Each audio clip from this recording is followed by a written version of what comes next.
students, I'm Anshul Sharma, your educator for paper 1.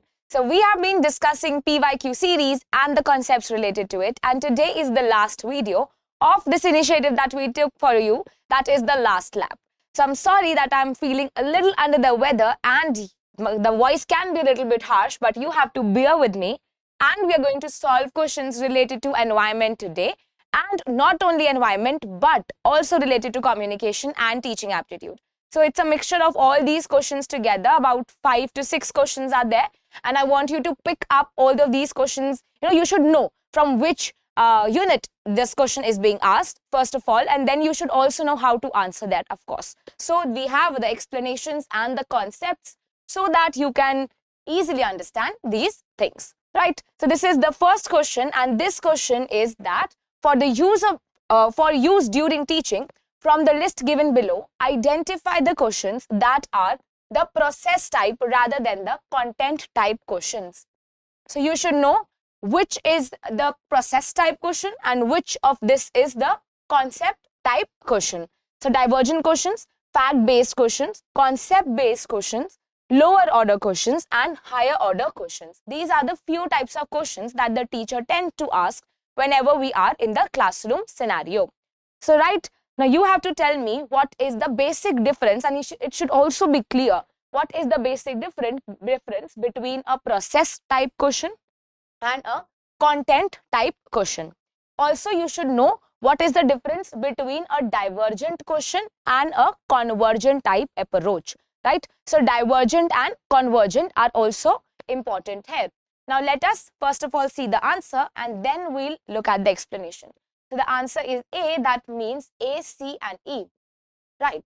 So A, C and E, that means a divergent question, a concept-based question and a higher order question are the few types of questions that are process-based rather than the concept-based questions. Now what is process-based? So with the word process, it would be easy for you to understand that here we are looking at the process. You must have heard that there is this beautiful quote. So it is the journey that matters rather than the destination. Whenever we are traveling to mountains, you know what is more beautiful? The journey that you are undergoing with your friends or with your families, right? So what is it? This is in the course of the video, I am explaining you the concepts. I am taking you on this journey to explain you the things properly. This is the concept-based question rather than only the content specific type of questions in which I will only come here, give you the content and then my work is done. So I am explaining you in greater detail, hence it is a process type question.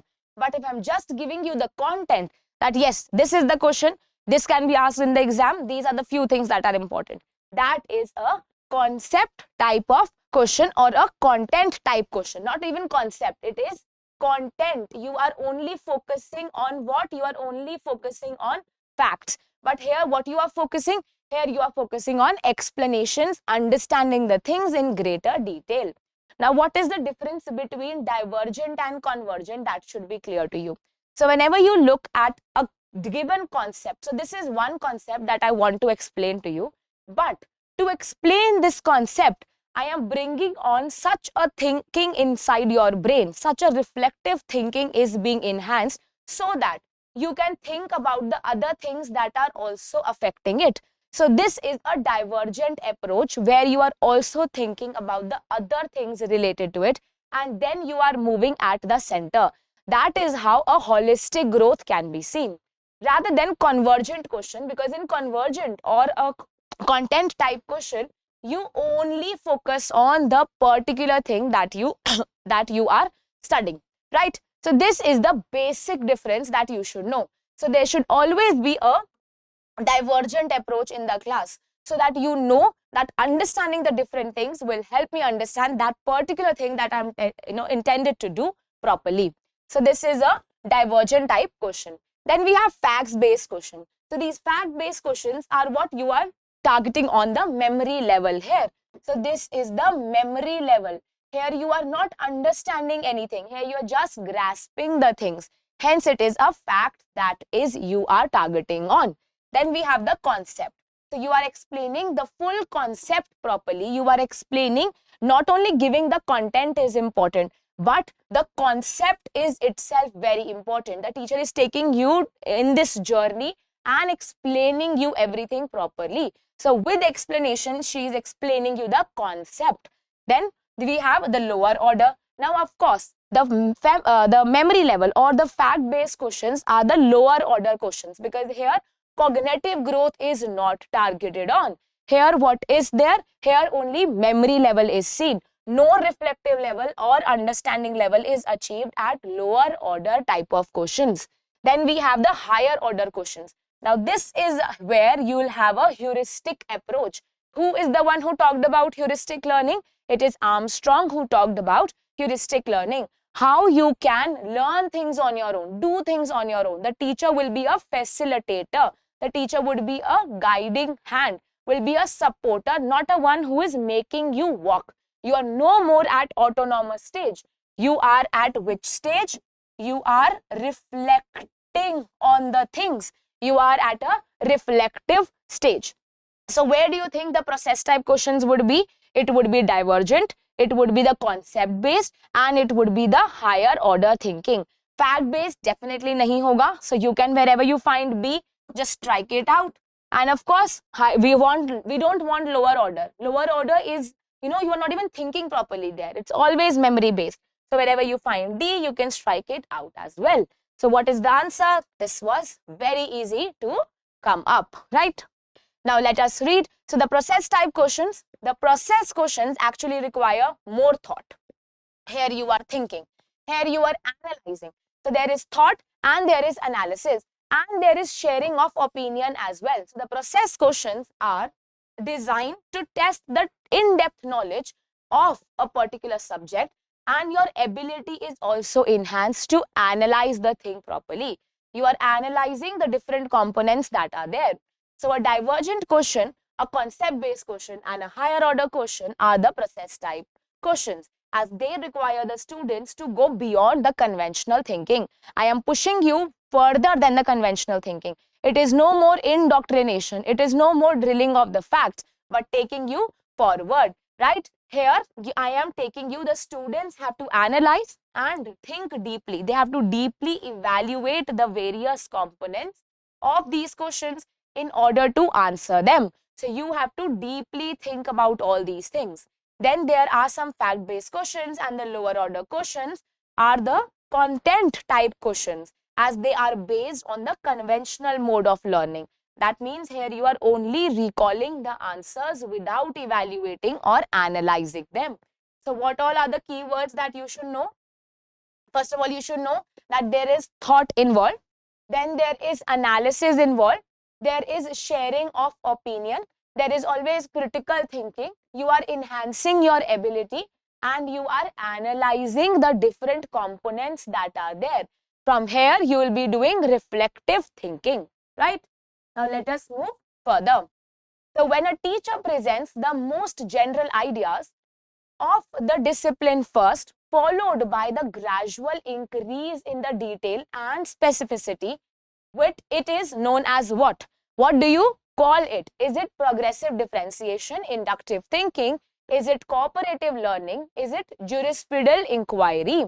So what is it? And this is one model that you should know. Who talked about jurisprudential inquiry and what is it? Should be clear. In the comment section, I want you to write who is the one who talked about this model of learning or teaching, that is the jurisprudential inquiry, jurisprudential model of teaching. Okay, so let us see the answer first. So the answer to this question is progressive differentiation. First of all, let us see the question. The teacher presents you some of these general concepts and general ideas given to a particular discipline first, and then will take you gradually towards that journey and will increase the detail and the specificity of that thing. So of course, when I started the class, when I'm teaching you, say, environment. So first of all, we discussed the definition of environment. What is biotic components? What are the different abiotic components? What is ecosystem? What is biome? What is ecology? These were the terms that we did so that it would be easy for us to understand the things properly. Then we discussed the difference between conventional, non-conventional, renewable, non-renewable. These are all the basic concepts that we did. So these were the general ideas that we discussed. Then what happens? Then gradually we discussed that there are other components involved in it. This is how we expand the thinking. This is how divergent thinking should be seen. This is what? This is a maxim of teaching also, that you move from simple to complex, that you first introduce the facts and then abstract. These are all maxims. So maxims of teaching is important, and all of these maxims are important, and you should revise all of these things. So principles of teaching, maxims of teaching should be on your fingertips. Now what would be the answer? Let us read. So it is Carol Tomlinson who first coined this phrase, that is the differentiated instruction, progressive differentiation. That means A is the right answer here. So she is the one, in 1990s, she came up with this thing that is called as progressive differentiation. It is basically a method of meaning giving. So you are here teaching, and this is a meaningful learning given or done by a teacher so that the students can learn things better. Progressive differentiation, here you are targeting on the word progressive. Each and everything is done that is student-centered. So this is also important. You should know it is student-centered type of teaching. We did this in the methods of teaching. Another important thing, you should know about the methods of teaching. So what all are the two types of teaching that we discussed in the class? We discussed three, in fact. We discussed that there is the teacher-centered and there is the student-centered approach. There is also some mixed approach that we have. So we saw how questions are asked. We discussed that in the class as well, that yes, they can ask you, give you direct examples, and can ask, is it teacher-centered or learner-centered? Pick the option that is odd. All of these things can be the various questions that can be asked. So you should know what is a student-centered approach. A student-centered approach is an approach in which the student is at the center. The student is here who is active. Whatever the teacher is teaching you is for the benefit of the child, right? So giving lecture, the teacher becomes the active and the child becomes the passive. But whenever we talk about a progressive differentiation or we talk about discussions, right? So all of these kinds of methods are role playing, simulation. These are some of the methods where the student is also at the center, right? So progressive differentiation is a method so that a meaningful learning can be seen. The student increase the degree of elaboration of an idea as their knowledge grows gradually. So what will happen? Gradually, the students increase the thinking and the thought process of the child also increases, because gradually they are learning different things. The individuals are given very specific steps to take in order to take control on their own learning experience through differentiated instruction. So the role of the teacher is to introduce the subject and then increase the in-depth knowledge and the specificity of those things. So let us understand this thing with the example. So I come in the class and I'm going to explain you what are the nouns, different nouns that we have. We all know that you will understand these things in a very basic manner. We should understand about the name, place, animal thing first. So I started to play a game with you and I drew about 10 pictures or wrote names, and you have to place them in the different columns that you have. Name, place, animal and thing. So this is what am I doing? I introduced the concept of noun and then gradually I made you understand the difference between all of these things. Some would be common, some would be proper. Gradually we'll go in the further details. So this is what? This is progressive differentiation. I gave my students the time to understand and process things properly.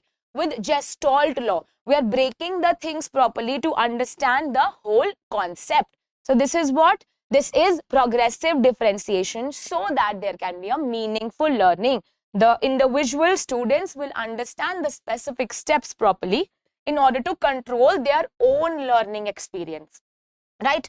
So the teacher will give you in-depth knowledge and specificity in the coming gradual process that she is doing with you, right? So I hope this is clear. So according to the research, differentiated instruction appears to be very helpful in the students, and academic achievers also use it, because it is very good whenever you are trying to explain it to the students who are a little low, or a child who is differently abled. These students understand whenever you are taking a different methods of teaching them would become easy. So right, so we all know that a class should be very cooperative. A class should be, the teacher cannot discriminate between any child. So these different methods that are student centered will help the teacher to focus on the child as well as as well as herself as well, right? So now what are we gaining from this? Two things that should be clear. First of all, you should be clear with the student centered methods of teaching. Then you should be clear with the teacher centered method of teaching, right? Then here also I would like to tell you that you have to learn about the different methods and distinguish between them. Also, there are some of the mixed methods. Then there are some teaching facilities. Some TAs are also there. So these teaching facilities will also contribute to make the teaching more proper for the students, and hence they are contributing to enhance the beauty of the student-centered approach. Now these student-centered ke andar, I want you to learn and again revisit the notes and read a lot about these progressive differentiation, read about tailor-mading of all the packaging of we discussed it, how you can make your own courses, how you can package and tailor-made your own courses. So progressive differentiation and all of these things should be at your fingertip. Then role-playing, simulation and group discussions are the few things that you should be clear whenever we talk about the student-centered approach. Then lecture mode is very important whenever we talk about the teacher-centered approach. Then whenever we talk about TAs, they are also called as instructional facilities. Now these instructional facilities, once this question was also asked, why do we use these instructional facilities? The most important thing is not to make the class interesting, but to make the concepts easier. So you do it to make the concepts easier, so that, of course, if you are making the concepts easier, the student would be able to relate with them better and understand the things better. Hence, we all know that teaching aids are used. Teaching aids are also called as instructional facilities, so that from the teacher-centered old traditional approach, we can move towards the student-centered approach. We can take, help of simulation. Now, what is simulation? The simulation is creating a fake scenario to understand the things better, or to make the students understand the things better. So take an example again. So I am teaching you how to, you can say how to teach better. Say this class, right? So I'm teaching you how to teach better, and this is an aptitude. So you can learn things better. But how can you learn if you haven't even tried it once? So there are these sessions where these tutorial sessions can be there, in which the teacher is teaching you. As we all know, teaching is an aptitude and it is a skill and you can learn it. So whenever there are these teaching sessions, before teaching, there are always trial sessions, right? So here you can brush up your skills. So this fake setup that the teacher would do for you to learn things better, that would be a process of simulation, right? So these are the few things that you should know. Now, which one of the following types of communication the data is pushed from a server to a client without the client's request? Now, this is again a PYQ 2022 ke andar they asked it, and you should know these two philosophies, the pull and the push philosophy, right? So these are the two technologies, philosophy that they are using. How we will look at the explanations and then the things would be clear, right? So again I would read, which of the following types of communication, in which type of communication the data or the data is pushed from the server, they are pushing it towards the client without client being asking for it as well. So मैंने पूछा भी नहीं था and they are giving me few things. And what is it? These are the kinds of advertisement that you get. So you just once Google that, yes, I want new lipsticks. Now what is happening? Again and again, you open your Instagram and you see that there are different advertisements related to lipsticks. Why? Because you just Google searched it once. This is what all of these advertisements that are coming to you without you going to them. This is what philosophy? This is the push technology that we are looking at. So this is the answer as well. We're talking about the push technology. They are pushing the things towards us. The server is pushing the advertisements near the client without the client asking for it. Let us read. So the technical word to describe a server sending a message to the client without the client initiating the request, this specific word, and this is commonly called as the push request. It is contrasted with the pull or the get request. What is pull? I am visiting the sites to take the things. I knew that NTA has released the date sheet, NTA has released the admit cards. I am going to the website and downloading it. That is what? That is a pull request. I am doing that rather than me just sitting at home and getting different advertisements for the thing I was searching, where the request of the transmission of information is initiated by the receiver or by the client. Then it becomes what? Then it becomes a pull request or a get request. So push services are often based on information preferences expressed in advance. This is called as published or subscribe model. A client subscribes to various information and channels that are providing and then they provide the content to the server. Whenever the new content is available on one of these channels, the server pushes that information out to the client. So you have subscribed to my channels, you have subscribed to this channel. So what is happening? So because you have subscribed to Drishti, the channel that we have for YouTube, and because you know that there would be videos coming up and we can study. So what is happening here? You will have, you have limited amount of preferences now, and you are clicking on it, and you have subscribed the channel. This means you showed interest. Hence, what will happen? You will have notifications whenever we upload one video. So what is it? We are again pushing the things towards you so that you can come and study. So this is the approach that you should know. So synchronous conferencing, instant messaging are the typical examples of the push services. The pull technology refers to the clients that make the request. This is the traditional way and the structure in which the server used to work. The web browsing, and whenever you browse the internet and then there is a web page that opens up, it becomes a pull technology because you are visiting and it is ancient in nature. So your pull was ancient, but now we are using these modern approach like the push philosophy or the technology, right? So I hope this push and pull is clear to you. Now a very important question, because they ask questions like this and it is very easy. Like this is the most simple question that you can get. These are the bonus questions that they will give you, and they will give you these types of questions also. So there are communication channels and there is the distinguishing type of those type that are given. So there are the different medias. So one thing that should be clear, and we discussed this in one class, I think a detailed discussion we did. What is the difference between mass communication and media? So media is a tool that you use to do mass communication. You should remember this difference. So there is blogging, television, periodicals and collection sites. There is electronic media, there is print media, social media, and there is the World Wide Web. And you have to match the following, that what all types of media are used whenever you are looking at the channels. So which media would be more useful? Let us look at the answer. The answer is D. Let us match the following. A would be matched with 3. So whenever you do blogging, now blogging is what? Penning down your own views. You can write different blogs. You are using social media, right? So you will do blogging on social media. Television ke liye, of course, television is an electronic media. You need electricity for that. Then you have periodicals.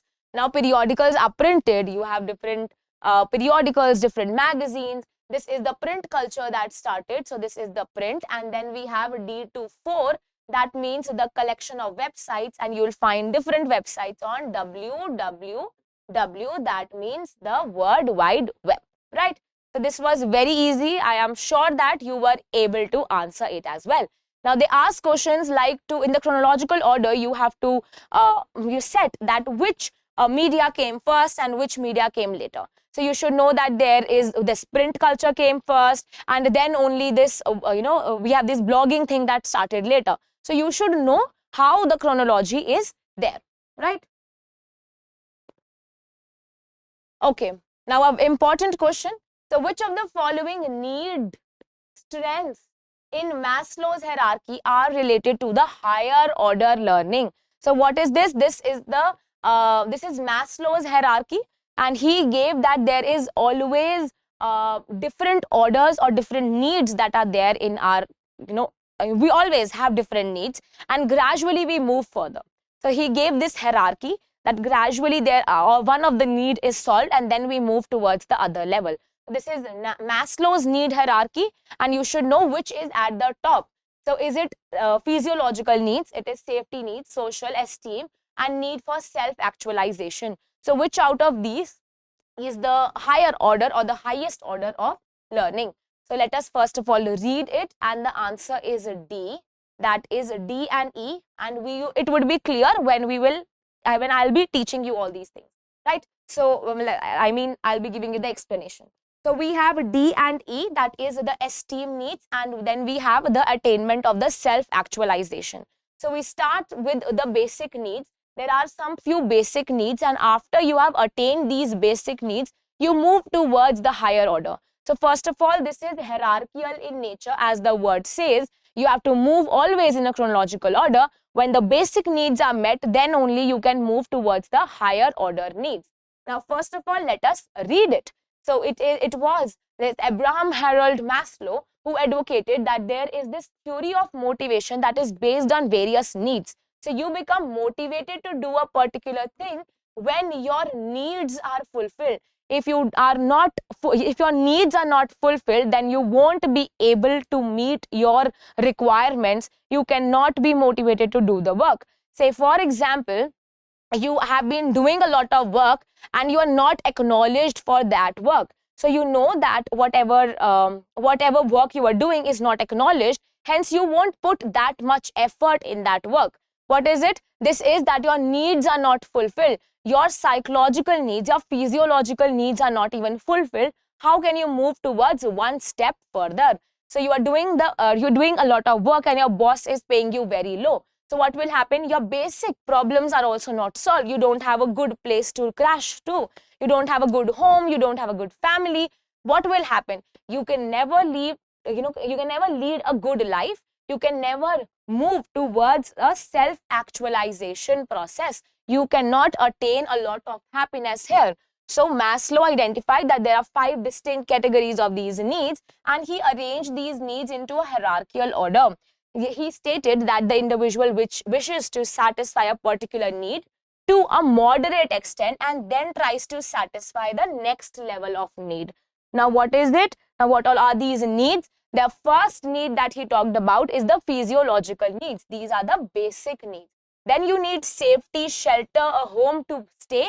These are the safety needs. Then there should be a good social life. So these are the social needs. Then there are esteem needs, and then there is self-actualization. Now this is the highest order. These two become the highest order. Hence the answer was what? The answer was D and E. D becomes the right answer, right? So let us of course know what is self-actualization.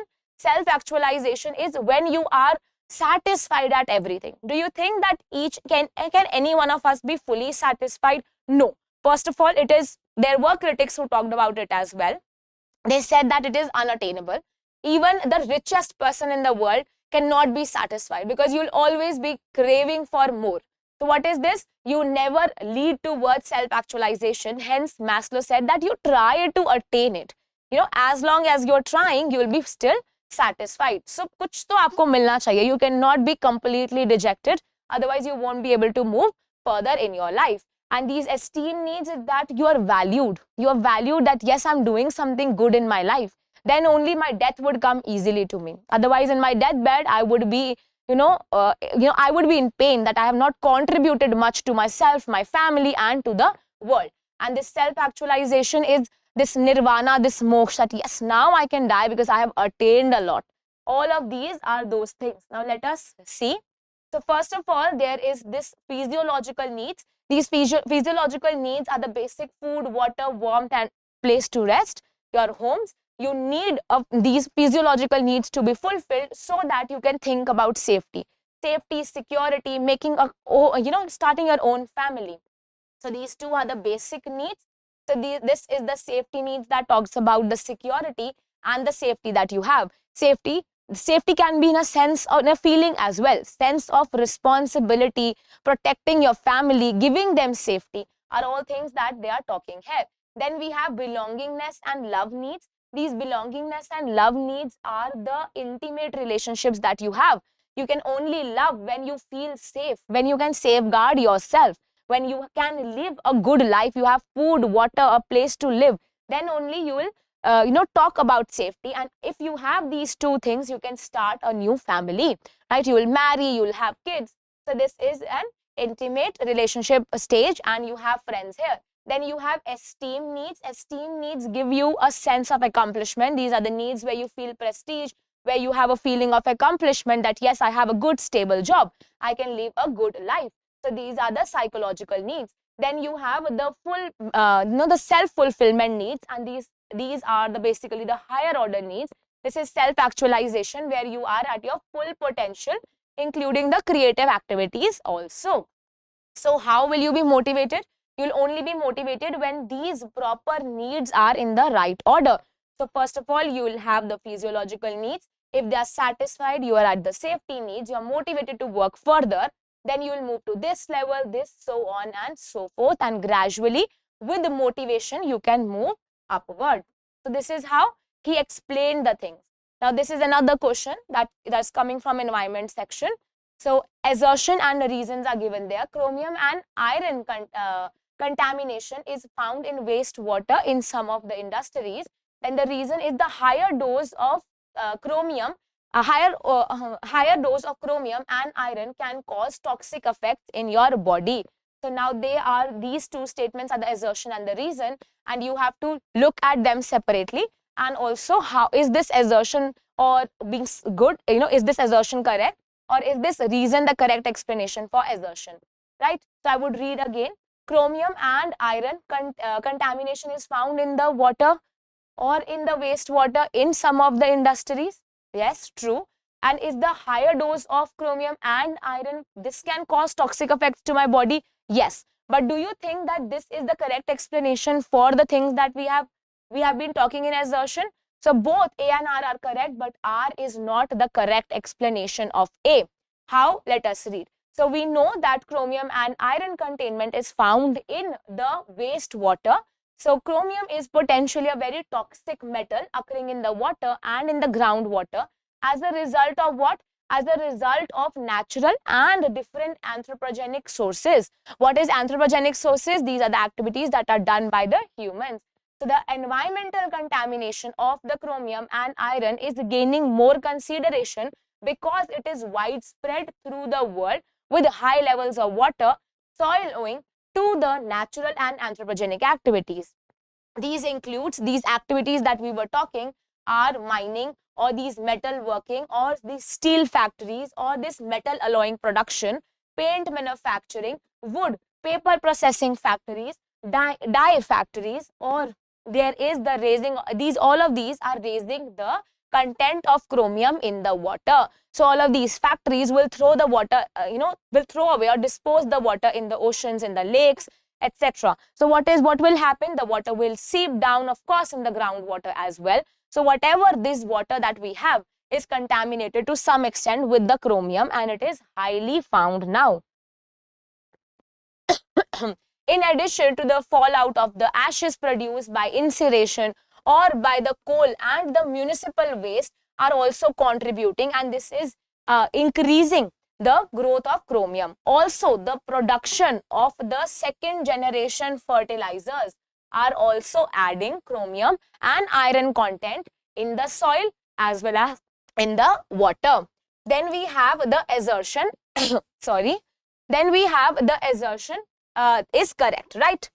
Now, let us look at the reason. So we have this high dose of chromium and iron can cause toxic effects. We all know that chromium, being this toxic substance, can cause threat, and severe health risks are associated with eating a lot of or consuming a lot of chromium and iron.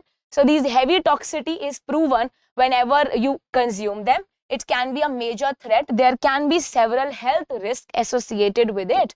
So the toxic effects of these metals, even though they do not have any biological role, so they don't have any biological role, but they remain present in some of the other forms in your body and can cause harm to the human body, and proper functioning of the body can be affected. So they sometimes act as pseudo elements, though maybe they are not targeting on their own, but mixed with other components they can cause problem, right? So sometimes they act as a pseudo element of the body, while at certain times they may infer in the metabolic process in your body also.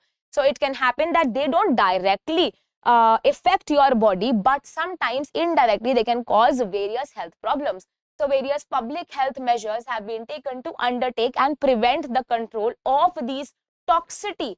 All these treatment of these metal toxicity that are occurring are important, so that there is less exposure to accidents and environmental factors, right? So hence we all know that because it is affecting your health, this does not say that they are present in the factories, right? So of course these two statements stand alone are correct, but my assertion is not being justified by the reason that is being given. So we know the right answer now. Then another question, we again have assertion reason. Ground level concentration of ozone decreases at night, right? Then we have the ultraviolet radiation photolysis the ozone into other components. So what is it, and is it a correct explanation or not? So both A and R are correct, and R is the correct explanation. We'll be reading about it, and it is important as well. First of all, you should know about the two types of ozone, which is the good ozone, which is the bad ozone. In which layer do you find these kinds of ozone? So all of these things are important. We discussed this thing in greater detail in the class as well. So we'll read the explanation here. So the ground level concentration of ozone decreases at night. Why? Because the UV rays are less there, right? So there would be decrease in the level of concentration at night. Then we have the ultraviolet radiation, and there is always the process of photolysis, due to which other components are seen. So there are electrons and protons, and breaking of these electrons and protons can give you the effect of the photolysis, and other components are formed. Now let us read the explanation. So ozone layer. So the ozone is a region of high ozone concentration. So this concentration is seen in the stratosphere. Which is this layer? So here you should know about the different layers of atmosphere. You should know which layer ke andar we find satellites, which layer we are talking about signals. So hot air balloons are in which layer. So you should know about all these things, and we did this with the help of diagram in the classroom. So you should know. Meteors showers kahan aayenge, right? So you should know this. Then the ozone absorbs the UV radiation from the sun. When the ozone molecule absorbs the UV or the UV rays, it comes apart from the oxygen molecule O2, and a separate oxygen atom O is maintained or is made. So later the two components can reform the ozone molecule, that is O3. So we always have this O2, and there is O2 plus this UV rays. So what will happen whenever this photolysis process is going on, whenever you are adding the UV rays here, there is always this separate O, that is the oxygen atom is maintained or is made. So what will happen? Gradually, sometimes all these O2 and O can combine together to make O3, that is there. By absorbing the UV rays in the stratosphere, the ozone layer prevents the harmful level of the radiation that is reaching to the Earth's surface. So in the class also we discussed that what is happening. There is the sun and this is the Earth. So this is, of course, we have atmosphere. And what is atmosphere? The blanket that is protecting us from the ultraviolet rays, the harmful rays of the sun. So what is happening? Some of the rays would fall on the Earth, some would be bounced back, right? Some would be absorbed by the layer. So this layer is going to absorb the UV rays, and all of these things are, we discussed them in the class, how some of the light is absorbed, some can be reflected back. What is fission, fusion, whenever we talk about sun, how the energy is created. And also we discuss that how greenhouse effect is seen in this diagram, right? We discussed this, how greenhouse effect is there, how much, because of high concentration of other gases that are present there is the trapping of the UV rays is reducing. and if the traption of the the UV rays would be trapped less, then there would be creation of an ozone hole, and from there the UV rays can follow, can reach the Earth's surface and can create problems like skin cancer, like deaths, etc. Right? So this is what it is very important, that the absorption of the UV rays is there. Because of CO2 and other gases, the ozone is depleting. So this ozone, once depleted, the UV rays can enter. And what is this phenomena? This phenomena is that we have the oxygen molecules are there, or the ozone molecules is present there. UV rays comes apart and oxygen molecule O2 is created, and there is always a separation of ozone also. They can combine together and can form O3, right? Then the highest ozone concentration of the year generally occurs when? It generally occurs in the summer, when it is the sun time, because sunlight will make it more intense, and it is the most intense during the summer. So gradually in the dark it will reduce. The downwind from the urban areas, ozone may peak later in the afternoon or even after the dark, after sunset, when no sunlight initiates the ozone formation. So ozone concentration fall on, ozone reacts with other chemicals and rapidly settles on various surfaces. So hence, this is the correct answer. Then ultraviolet radiation and photolysis the ozone into the other components. So the UV light in the range of 160 to 240 nm will create ozone from oxygen. Ozone is created by the process of photolysis of the oxygen molecule. This will disrupt the molecule and create valent oxygen atoms that will then attract any individual ozone molecule, oxygen molecules, that is O2, to create O3. So hence we have the reason that is correct, right? So this is the last question, and this is also your homework. So you have to tell me that the climate change involve factors both internal and external. So the external ones include, what all are the external factors that can contribute to the climate change? This is a very easy question and you have to answer it in the comment section. So this is the climate change involve factors both internal, external. There can be both factors, internal, external, and you are going to mark all the external ones. Feedback between atmosphere, ocean, and there is the land surface. Then there is the solar variability, then Earth's orbit orientation or alteration. Then we have variability within the climate system. Then we have the volcanic activities. So which is the factor, or what all are the factors that are the external in nature, right? So this is what we had for today's class. But before, just winding it out, I have to tell you something. So of course, there is the examination are going to start real soon, and a very, you have your exams just around the corner. So what is more important here is to keep yourself calm rather than panicking and, rather than thinking that I don't know anything. This is gonna make things worse for you. And we always tend to overanalyze the things whenever the exams are approaching. So they are going to start in day or two, and in this course of time, what you can do. So one tip that I can give you is that don't panic, don't underestimate yourself. And we discussed everything in the classroom. How you can study now for these 2 to 3 days or these days that you have. There should be a good approach. First of all, you cannot do anything new at this point of time.